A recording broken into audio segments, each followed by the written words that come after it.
पाकिस्तानी अभिनेता फवाद खान याच्या प्रमुख भूमिकेत असलेला लिजेंड ऑफ मौला जट हा चित्रपट भारतात येत्या 2 ऑक्टोबरला प्रदर्शित होण्याची शक्यता आहे आणि याच पार्श्वभूमीवर मनसे अध्यक्ष राज ठाकरे यांनी थेट इशारा दिलाय की हा चित्रपट जो आहे तो महाराष्ट्रात प्रदर्शित होऊ देऊ नका। महाराष्ट्र नवनिर्माण सेनेच्या चित्रपट संघटनेचे उपाध्यक्ष रमेश परदेशी म्हणजेच पिठाबाई माझ्यासोबत आहेत।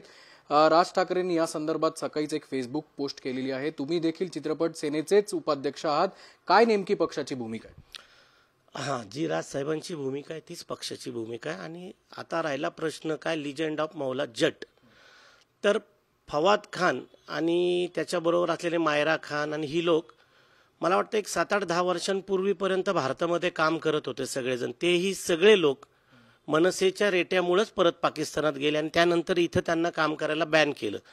आता त्यांचा होत असलेला तिकडं चित्रपट त्याचा आपल्याशी काहीही संबंध नाही। खरं तर राज साहेबांचं जर का तुम्ही स्टेटमेंट नीट वाचलं तर त्यांनी एक वाक्य त्याच्यात वापरलंय की कलेला सीमेचं बंधन नसतं, पण यांच्या बाबतीत तेवढं एक्सक्यूज आहे। कारण हे लोक कलेला कला मानत नाहीत, माणसांना माणसं मानत नाहीत। आपला कुठला कलाकार तुम्हाला दिसला आजतागत इथून की त्यांनी कुठला तरी आनंदाने बोलवलंय, कार्यक्रम केले नाही? होत नाही। मग त्यांचं स्वागत इथं कशासाठी करायचं?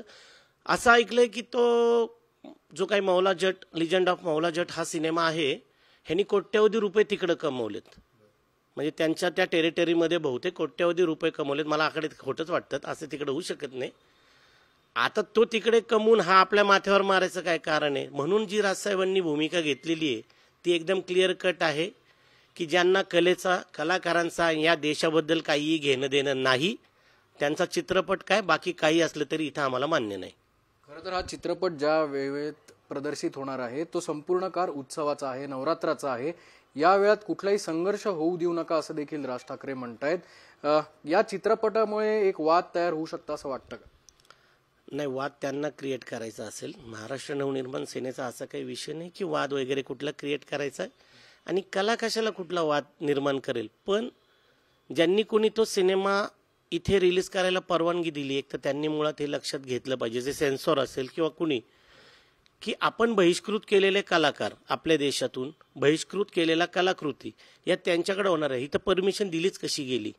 आणि जो राजसाहेबांचं म्हणणं आहे फक्त की आम्ही महाराष्ट्रात होऊ देणार नाही, तर मला असं वाटतं सबंध हिंदुस्थानाने ही जबाबदारी घेतली पाहिजे आणि प्रत्येक राज्यात हा सिनेमा कुठेही रिलीज नाही झाला पाहिजे।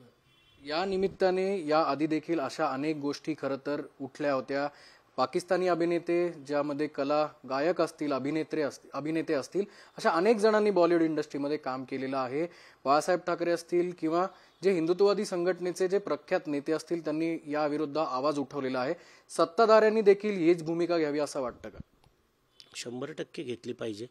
बाळासाहेबांबद्दल बोलला तर बाळासाहेब हे कलेची देश विदेशातील प्रत्येक घडामोडींचे लाईव्ह अपडेट मिळवण्यासाठी आता साम टीव्हीच्या सर्व सोशल मीडिया प्लॅटफॉर्मला लाईक, फॉलो आणि सबस्क्राईब करा। तसंच सर्व नोटिफिकेशनसाठी बेल आयकॉन प्रेस करायला विसरू नका।